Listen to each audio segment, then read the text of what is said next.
All right. Good morning, good afternoon, good evening, whatever it is for you, wherever you are. My name is Michael John, and I am one of your co-ghost hosts, along with High Spirits Paranormal, the one and only Gail Quigley. Over to my right, I think it is tonight. On the left to your right, whatever. You know how it goes, all our lives. We are today the amazing group out of, where are you guys from?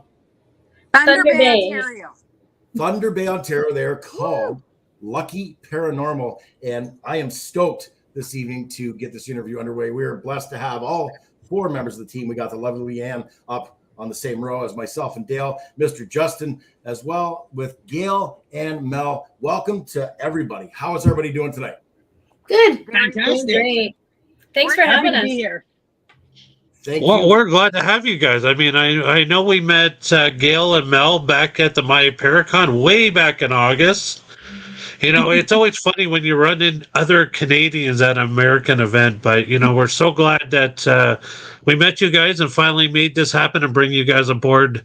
And like I said, just like my co-host says, welcome to the Paranormal Voice and TPV Nation, as I love to call this place. Thank you for That's having right. us. We are Windsor, Ontario's own, the Paranormal Voice, and we are being watched by all members of the TPV Nation, and we are live right now. It is 7:01 p.m. Eastern Time, and we're going to get the questions right underway with the gang of Lucky Paranormal. Let's do this first. I'm going to bounce around a little bit. I'm going to ask each member, and we'll start with the founding members. How did you get into the paranormal? That's always such a tricky question. I used to be into the paranormal years ago, and then I was out of it for a bit, and then I noticed Leann had she was like, hey, anyone want to come out with us? And I'm like, okay, can I join you? We went to a cemetery like outside of town. Gail was like, what are you doing with strangers in the forest? I'm like, well, we just went. So she's like, next time I'm coming with you. So we dragged her along, and we've been all together since. How about Absolutely. you, Leann? Is it my turn? Yeah, please. Sure. I've been into the paranormal my whole life. Since as far back as I could remember. I remember seeing things, hearing things. And, you know, when you're a kid, you kind of think, you know, what's going on? What's wrong Sure. with me? I would go to my parents and say, like, why am I seeing this stuff when everybody else is saying ghosts aren't real? But my parents were so supportive of it. They never hushed me. They never said it's not there. So really, like when kids were 8 years old reading Babysitter Club books, I was reading Ed and Lorraine Warren, The Haunted. So I could tell you at 8 years old what a succubus is, what an incubus is, where, you know, try sharing that with your friends. They thought I was a little off the wall, but it started way back then. And then during the pandemic, I remember thinking, you know, you're getting to an age right now where you need to start, you know, doing what you like to do. Yes. And I met Justin, and we've been together ever since the beginning. I met Gail and Mel, and it was just instant connection right from the get-go. And ever since we started, it's just been rolling, and it's been rolling quick, I think, for all of us. And it's awesome. It's been amazing. That's 8 years old. You're literally, you can be like, hey, so Uncle Tom, let me tell you about a succubus. This is Christmas dinner. Uncle Tom's going, what? My mom would smile and be like, okay, Leann, okay. I think that's fantastic. That's fantastic. And Justin, last but not least, Justin, what got you into it? Please. I mean, I'm not just 100% sure what originally got me into it. I always believed in the paranormal since I was a kid. What really reassured me of it and got me into it more was when I saw my first apparition when I was back in like grade 5 or 6 in my dad's house, and that's just like got me into like more like reading the books, watching like the TV shows, or like people actually going out doing investigations, or like, you know, they're telling stories of like the reenactment shows and that on TV. It's like, and it's it's weird, like how I got into it. Like I'm just a kid, and Sure. next thing you know, I'm like, hey, let's watch a haunted on TV because I seen a ghost. Wow. I've been hooked on it ever since. I love it. That's absolutely amazing. I just want to take a few minutes. We do have some people piling in here to watch the show. Our great friend from Get Haunted is Sarah's here. Welcome, Sarah. Glad you're on board. We have Ashley watching, and we have our beautiful friend Deb DeRuse from the UFO Contact Convention tuning in tonight to watch us. Welcome, Deb. Many blessings. Thank you for everybody who's tuning in. If you have any questions for these amazing people, just pop them up in the comment section of the Facebook page, and we'll be sure to get your question on the air with these ladies and gentlemen. Sorry, Justin. I'm used to it. Honestly, at this point, I'm used to it. So you guys are all into the paranormal. How did Lucky Paranormal begin? Explain the So lucky part. We had a little bird. She was yellow, and her name was Lucky. She's the only one that hatched out of her clutch. We had her for 6 years, and right before I met Leann, she passed away. So it was her name was Lucky, and then we were lucky to meet each other, and we've had many opportunities since then. So in the paranormal field, we've been really lucky as well. So. And I love your logo. I mean, it makes so much sense now. I think that's an amazing backstory to your journey. We're all on a journey, and this is Lucky Paranormal's journey, and I love that. That's great. And it's a fun name. It's a happy name. It's not a creepy, ghostly name, right? It's a we're Lucky Paranormal. It's one of those. So, I think the question first and foremost. I mean, everybody's from Thunder Bay, good old Thunder Bay, Ontario, up the road from where we're at here in Windsor. Oh my God. It's way up the road. A little bit up the road, yeah. 17 hours up the road. How active is Thunder Bay? I mean, it's fairly active. Yeah, we've gone since our name's been out. We've been invited places, and we're like, "Oh, it's haunted. Oh, it's hot." Like, yeah, we've been busy all the time. At least twice a month, we're getting a new location to investigate. Wow. Thunder Bay is a very old city. It's there's a lot of history here. And on top of the paranormal investigating, we take pride in trying to share the history of the locations that we are doing. There's tons of places. Like I don't think we'll ever really run out of places to go here.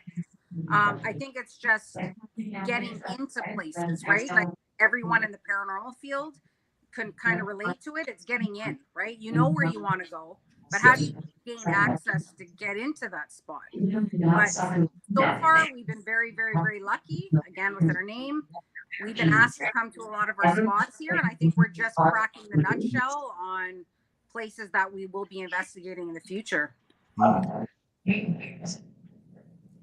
There's some sort of feedback. Is anybody else hearing that? Yeah, I'm hearing that too. Yeah. Okay, I'm not imagining it. Okay. Yeah, no, Oh, so anyways, I guess it's my turn to ask a nice. So anyways, yeah. So when I was researching you guys did an episode of an old mining town that's very close to you guys. Could you guys tell us the name of this place, if possible, and a little bit about the history of it and what made it, like, what makes it so active there? Want to take that? Oh, sure. So we investigated Elliott Lake. It's a little bit outside of Thunder Bay, so it was. It's close. Are you talking about Silver Islet or Elliott Lake? Which one? Yeah, there's I think it's Silver Islet. Okay, that's close. Okay, go ahead, Leann. You might know the history a little more than me, but Silver Islet is about 45 minutes? About 45 minutes. It's up on the Sleeping Giant. That's what we call it here. And it's an old mining town, I think from 18 something. I think it's close to the 1840s. 1840s. So there was a mine there, a silver mine, and the silver mine ended up flooding. So a lot of people died there. The mine shut down. It's old. It looks exactly the same way it did back probably in the 1840s. Okay. Not a lot of people have gotten access to actually get into where we investigated. We actually investigated the local store, guys? The general store. The Yep. general store. So Yep. we were allowed in there. We felt so honored to be asked to come in there and investigate. Again, not too many people are ever given access to go in there. I can't say that it's necessarily like haunted, the building. We were kind of shocked that we didn't get more evidence than what we did, but the historical piece that was tied to what we were doing was huge. They still have the overalls that the miners wore. Like there's Wow. blood on them. There's still the mud on them. Neat. So we got to sit and investigate for a few hours, but it wasn't as active as we thought. But there is a cemetery that's attached to a silver islet, and it's in the forest a bit. You got to hike in. We went there, and that was active for us. It was active. Yeah. So the interesting thing about Silver Islet was that there's it's an association there, almost like a campers association. Okay. So all of the cabins are the original miners' cabins who used to work and live in the mine area. And it's been like passed down generation to generation. So when we went to do our investigation and learn a little bit more about Silver Islet, the people from the cabins came. So like the people who've been living there for many, many years, and they were talking to us about how they used to do seances there back in the 2030s, 40s. And what was that? Sir Conan Arthur Doyle actually went there, and he performed a seance. Yeah, so they historically had done lots of seances in the general store, in the cabins, and we were very privileged to learn all of the paranormal experiences that all they have had, all the history that they've seen, apparitions in the store, apparitions in the post office there. So we're super excited to go back. We're going to be going back in the summer just to investigate some more. And when we did investigate there, we were using all of our electronic equipment. Mm-hmm. So we were trying all these things. We weren't getting much information. And afterwards we thought, we're talking to spirits from 1840s. Maybe we should try doing a seance. Maybe we should try a Ouija board and try to communicate a different way. So I think that's what we're going to do, that approach this coming summer because they close down in the winter. So I love it. I love the idea of doing that. I'm a huge fan of tools like that, ghost boxes, Ouija boards, etc. I love those tools myself. I want to ask, who is Sir Conan Arthur Doyle? He wrote Sherlock Holmes. Okay. Yeah. And he's actually been here a few times. And we're in the middle of nowhere, and he came and he owned a plot of land. Yeah, they used to come up on the train. No kidding. Yeah. So I'm going to ask. I got to ask you. We'll start with Justin. Justin, the scariest paranormal experience you've had while working with the girls here in Lucky Paranormal? We're going to be here for a while because that unfortunately does not exist. I have not been scared yet on investigation. Okay. I'm the guy that goes downstairs in the dark basement by myself with nothing but a night vision camera. I have not been scared yet. I'm hoping to get scared one day. I'm sure it's going to come, but unfortunately, I have not had that moment yet. That's fine. So I'm going to rephrase the question for you, Justin. What has been your coolest paranormal experience with Lucky Paranormal? They know it's coming. The face at the museum, I would feel. It's been one of my most favorite captures I've had in the paranormal field so far.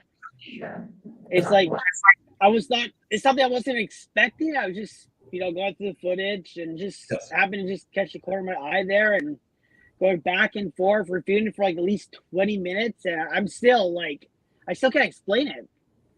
It's like when you pause the video and you zoom in right there, you can clearly see a man's face. And apparently that man does not like us.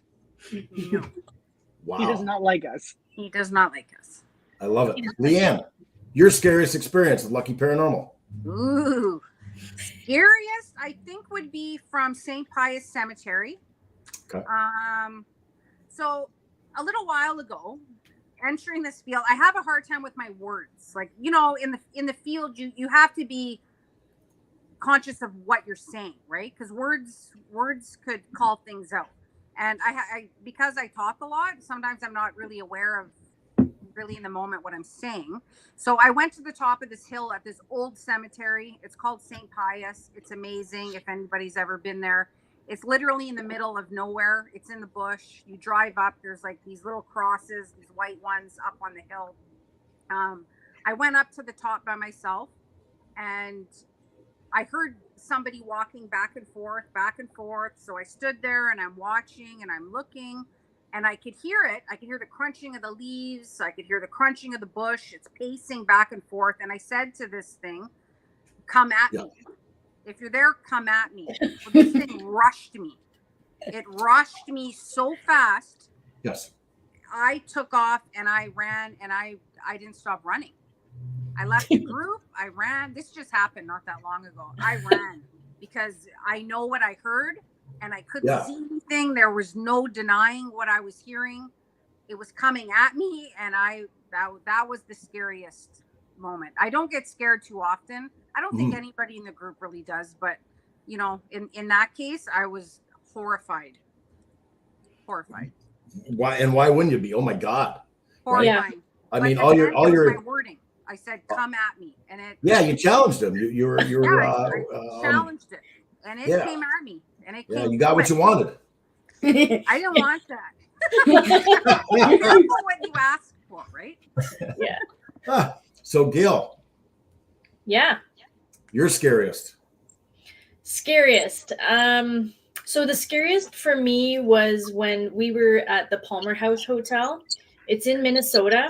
It's a haunted hotel, and we've gone there with Dave Schrader and Shane Pittman before. So this spirit was in the basement. We were all sitting in the dark, and I'm the one that films everything. So I'm not usually doing investigations. I'm sort of filming as we go along. So I'm sitting there with my film going, and I'm sitting beside Dave Schrader, and he has the voice recorder, and he turns to me and he says, "Do you have anything to say to the ghosts?" And I'm kind of an introvert, and I don't like to speak up too much. And there was about 40 people in the room. So I said, I got nervous, and I said, well, I guess, hi, my name is Gail. And he made a big joke, and he said, "Oh, you want the ghost to say, hi, my name is Gail?" And everyone started to laugh. And then he rewinded it and played it. And after I said, "Hello, my name is Gail," in the background, you hear a spirit voice say, "Gail." Yes. And he's like, "Wow, that was amazing." And I said, "Okay, I am not sleeping tonight in this hotel." I'm so scared. I literally slept with one eye open the entire time. I bet you did. But I mean, that and that's what we do this for. There's the rush. You know, we're all adrenaline junkies. So to get that little nugget, I mean, it's like fishing. You could spend 8 hours out on the water, 8 hours in a building, nothing happens. And then other times you get that one little Gail, and it makes you thrive and want to do this for the next 10 years because you got that little nugget. Yeah, that's incredible. So last but not least, the lovely Mel. Honestly, I've never been scared yet. My most intriguing experience happened 2 nights ago. We did an event at the museum, and it was late. We were getting tired, and we're sitting there in the music area of the museum. And Gail's like, "Why don't you play the piano for us?" And all of a sudden we could hear, and we're like, "Did you hear that?" And we're like, "Can you do it again?" And it was banging again. So the piano was there, but the cover was on top, so you couldn't get to the keys. Okay. So whatever it was banging on top of the piano. Oh wow! And then we asked for an encore. We're like, "Can we have an encore?" And it did it again on cue. It was amazing. Wow! Yeah. Wow! And you have this on video or what have you? Yeah, it's on Lucky Paranormal on Facebook, on our page. Nice. All right. Just a few more people that are popping in here. Adam from SWPI is here watching us, and he's also one of the organizers for the Old Mill Parafest, another great event that we were just happened to be at not too long ago. And we have Jeff. I believe Jeff is from Ohio, so welcome on, visitors. Welcome to the Paranormal Voice. Glad you're all on board, talking with the great group from Thunder Bay, Ontario. Lucky Paranormal.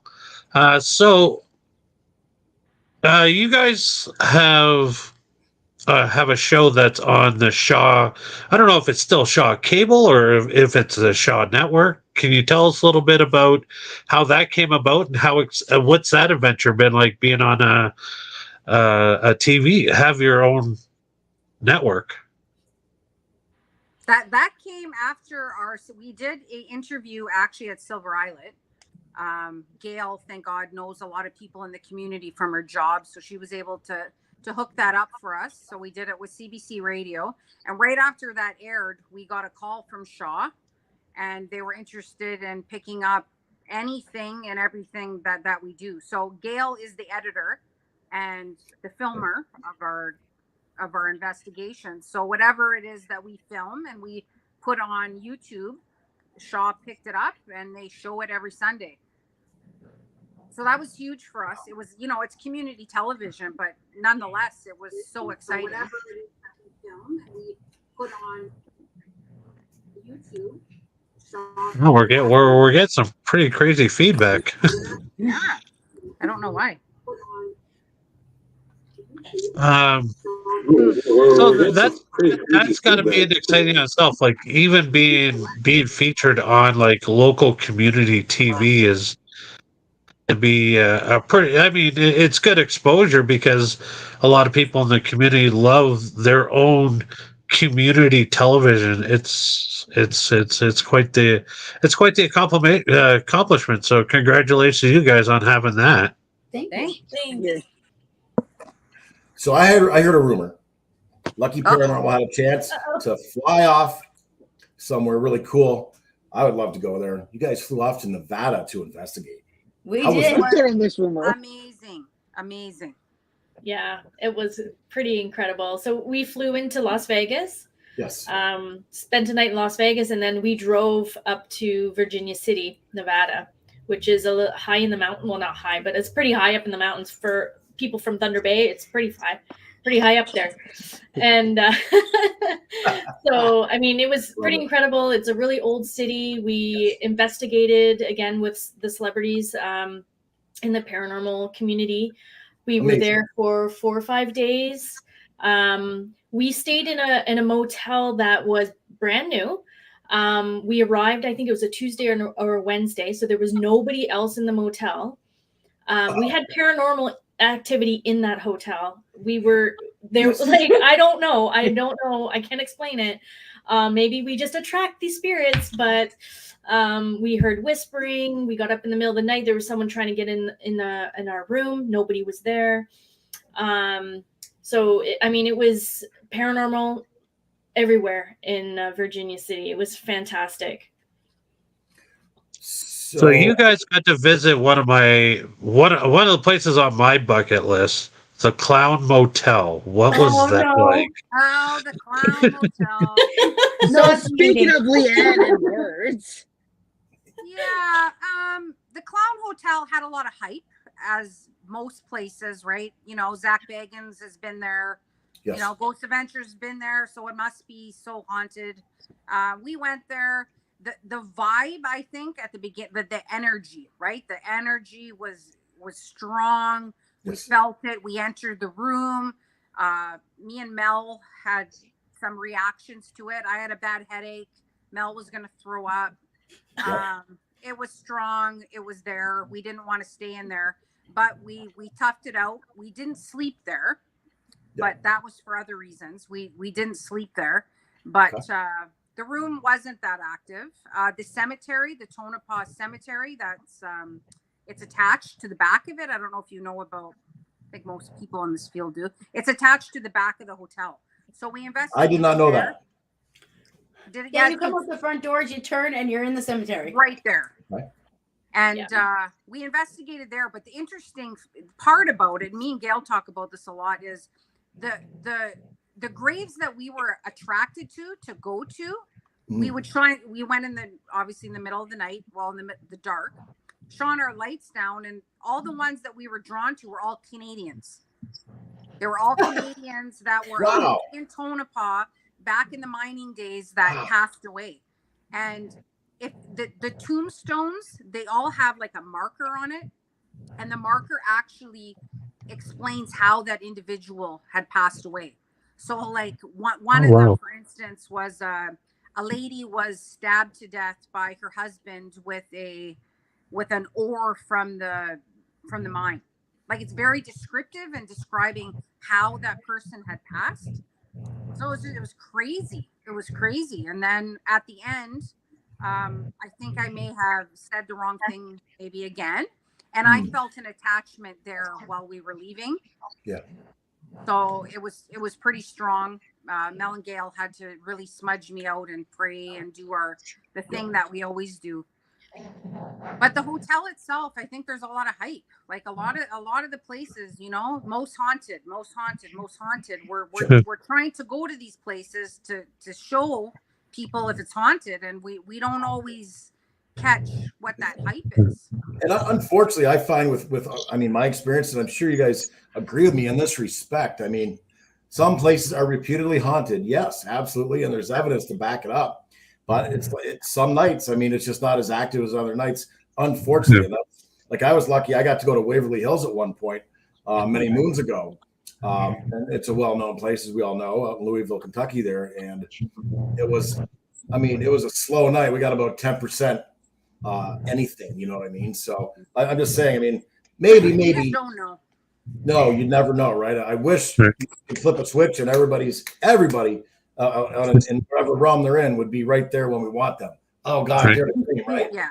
Our group calls it spirit time. That's how we always refer it. We're on their time, right? If they want to communicate with us, they're spirits of human beings. Like, if they want to talk, they'll talk. If they don't, we're on their time. So I love it. Well said. Yeah. So just to so I've had this many discussions, being able to be at the Hinsdale house myself, as well as other well-known haunted locations. Now, you said that the hype behind the Clown Motel wasn't as active as you guys thought it would. Now, would this to put this question out there to get you guys' opinion on it. Now, do you think that places like that just get talked about and it's the energy that people bring there make it haunted? Or do you think it's actually that active because of the history behind it? It's hard to say with the Clown Hotel because there is that very old cemetery right next door. So when you're in the hotel inviting spirits to come, like, they can just come on over. Right. And there's a lot of people, right? It's human energy as well. Like, the Clown Motel must get loads of people that come there because it's, you know, it's quote unquote so haunted that people come there. And of course, I don't know. It's hard to say, I guess. Yeah. What about you, Justin? You've been pretty quiet over there, just smiling and looking pretty and everything. Let's try to find my moment and jump in here. It gets hard when you got Mel and Leann. It's like they do a lot of talking, so you just wait for that moment and jump in. Sometimes it doesn't come. Honestly, I think it's a mixture of both. It all depends. Like, you get places like the Waverly Hills, you know, with all the bodies that people die there, TB in that, or like the Queen Mary, you know, being the warship in that, people who die on there. And then it's like other places, like maybe the Clown Motel, the people who bring their own energy and make their own spirits through that. I think it's both, personally. Going by experience, I think it's both. Yeah, I mean, I also, absolutely. Oh, sorry. Absolutely. I mean, there's got to be something to it to make these places haunted, but at the same time, when places get deemed the most haunted place in the world, or the most haunted place in North America or United States, whatever they want to call it, I think it's also because people put that perception out there that so many people believe it, so that when they go there, they've already got an expectation of what they kind of expect, and then when it doesn't happen, they feel let down in a way, going, "Well, how's this the most haunted place if I didn't even get a boo or a ghost pop out at me or anything?"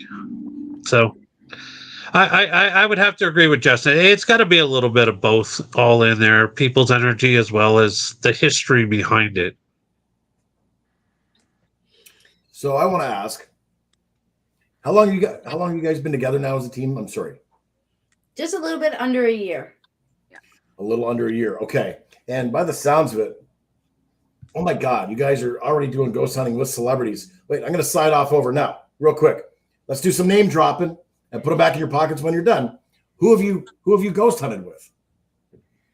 Shane Pittman. Wow. Dave Schrader. Wow. Sarah Lamos, the psychic. I think, is that everybody? Bill Chappell was there when we went to the Palmer House. Yeah, he was there. Mm-hmm. So yeah, I would say that's it. Well, that's it. Oh, that's it. That's it. That's more than most people could ever dream of doing in 20 plus years of doing this. That's incredible. Those people are amazing. They're awesome. Yeah. They were. I bet. They were great. How lucky are you? No pun. How lucky are you? Right? We're lucky. But I mean, with everything you guys, you have your own TV show. You're on a network. You travel. You went out to Nevada as a team. You know, you've worked with some names in the industry. Oh my God. I'm afraid to ask the question. You've done so much. What's next for Lucky Paranormal? What can you reveal? A trip to the UK is coming up. We're busy planning that one. We're so excited. We are going to rent an RV and we are going to travel through the UK up to Scotland, and we're going to investigate along the way. Each of us, I think, are going to pick a place that we've always wanted to go to, like Chillingham Castle, which is a big one, right, Mel? Yeah, we're going to do that one for sure. Yep. The Ancient Ram Inn is on the list. Oh my God. Wow. Yeah, so we're going to do that. But at the same time, like as a group, when we were in Nevada, we had a lot of time, obviously, to sit and talk about what our plans are for the group and what we want to do. And we had a lot of plans to travel through the US and, do Waverly Hills Sanatorium and, the Conjuring House. But we decided as a team that we want to represent Canada. We want to represent our own country, our own province. We want to show the world internationally that Canada is on that list. And we would love to bring tourists in here to do the same things that people do in like Waverly Hills Sanatorium. Yeah. We have so many historical places in Canada that probably haven't even been investigated yet, that we want to sort of, as a team, bring that to the forefront and try to represent Canada and show people that we are just as equal. Like the Paracon thing that we were talking about. For us to go to a Paracon, we're traveling across the border, right? These are the big ones. Canada, we have enough talent here, I believe, with groups all over the place and specialists in the field that we should be having one. Like we are as equal. Yep. That's our plan. That is our plan. We want to show people that what we got. And another thing with our group is we are a female. We have Justin. We are strong female women in the field. Absolutely. Most of the groups are male dominated, right? You see a lot of these things on TV. A lot of groups they're very male dominated. Where in our group we're female dominated. We have Justin, bless you, Justin, but we're just as equal too. So our group we're trying to take a little bit of a left turn and just show people a different side to it, right? Yes. Canada's great. We got places. Females can do this. Here we are. So that is Lucky Paranormal's future goal. And wherever else it takes it, the universe, we always say, the universe will open our opportunities if they're there. So what a message and what a vision. I mean, and that's where, I mean, Dale and I were, you hear us countless times drive you nuts, and that's okay. Windsor, Ontario's own The Paranormal Voice. We are very proud of our city, our Canadian city. And so to be sitting here with another Canadian paranormal group out of Ontario alone, but with the same vision, if you will, get Canada on the map, get Ontario on the map. I fucking love it. And I can say that. Yeah. I fucking love it too. Yeah, we do too. So we will be actually coming to Windsor this summer. Oh, nice. Well, yeah, we're gonna do a whole Southern Ontario tour in the RV. Okay. Sweet. Well, when you guys get close to Windsor, make sure you get in touch with Michael John or myself, and we would be happy to give you guys a little heads up about the history of Windsor. I mean, of course, the Battle of Windsor-Detroit is a huge thing between here and Amherstburg. Also, a lot of the Battle of 1812 happened along between here and Niagara Falls. So, yeah, no, there's a really big history. No shortage of places around here to investigate. I know Michael, John, and myself, between us, I mean, over 2 decades of experience is investigating the Windsor area and seeing all of its dark history. But yeah, no, for sure. Very interesting place. 100%. Look forward to having you guys around here. So with that being said, if somebody in our viewing area have a question for you guys or would love to contact you guys, how would they be able to find you guys? Well, you can find us all over on social media: Facebook, Twitter, Instagram, TikTok, YouTube, Lucky Paranormal, at Lucky Films on Twitter, and I think Instagram as well. We're all pretty much active on there. I know Leann has her own personal Twitter account. So do I too. So you'll probably find us on those two. And yeah. Well, we do have a website. It's luckyparanormal.com. Yes. Yep. One more time. Where? luckyparanormal.com. Yes. So Adam, also known as the Black Swamp Medium, he was one of the curators of the Old Mill Parafest out in Dundee, Michigan. Dale mentioned a little bit ago. He added to what we were just talking about, and he says, and I quote, "And we fucking support our neighbors from the north. Definitely have some friends there and would love to make some more." Adam, Awesome. right on, man. That's cool. Oh yes. No, we've been very fortunate to gain some really great friendships in this industry, doing what me and Michael John love to do, and that's talk to above and amazing people like yourselves, and to support our own content. By all means, yes. We love having Canada represented, and we say go to you guys for getting it out there, and you have our support 100%. Along with all the other paranormal groups that we've been very fortunate to talk to across Ontario. Like I said, since our time, I've met some really great, interesting people doing just investigations. I'd love to get back to doing some more investigations, because this podcast stuff really takes up a lot of our times where we don't get to do as much. But yes, just want to say thank you guys once again for taking the time out of your busy schedules to talk with us on the Paranormal Voice, and we look forward to seeing what you guys have going on down the road in the RV. I hope it's going to be decked out with that amazing logo on the back. So we'll tell everybody, look for that Lucky Paranormal RV visiting your town. Give them a big shout out, hello. And also too, just a quick note before we take off here, just got to do a little bit of self-plugging ourselves. We got these beautiful Paranormal Voice t-shirts now on the market. If anybody's looking for a great Christmas gift, send us a message at paranormalvoice@gmail.com. What's the for address? a t-shirt, or message us right here on Facebook, or anywhere you guys can get a hold of us. We would be more than happy to get you guys one of our fabulous t-shirts. We debuted them at the Old Mill, and they've been flying off the shelves ever since. So Nice. always have to have those beautiful shirts out there representing. So what is thank you guys so much. The Paranormal Voice at gmail.com. The THE Paranormal. No, I'm sorry. It's okay. I'm sorry. I'm so excited about selling merch. I just forget where to spend it all, too. I do that too.